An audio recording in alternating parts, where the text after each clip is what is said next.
So this is a good view of 3 of the 5 formations of red rocks here. You could probably see them just coming through the trees here. Beautiful, huh? Come through here. Come through here. Some aspen trees in here too. Yeah. Go down this hill. We'll run down this hill. Here we go. Yeah.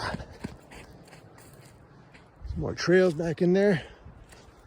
Oh, see some more red rocks over there. And these are the red rocks here. Yeah. We like those red rocks, those iron rocks. Look at that. Look at that. Day 3.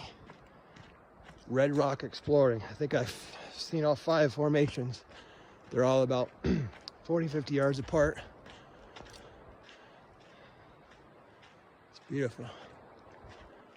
I hope you have a glorious week.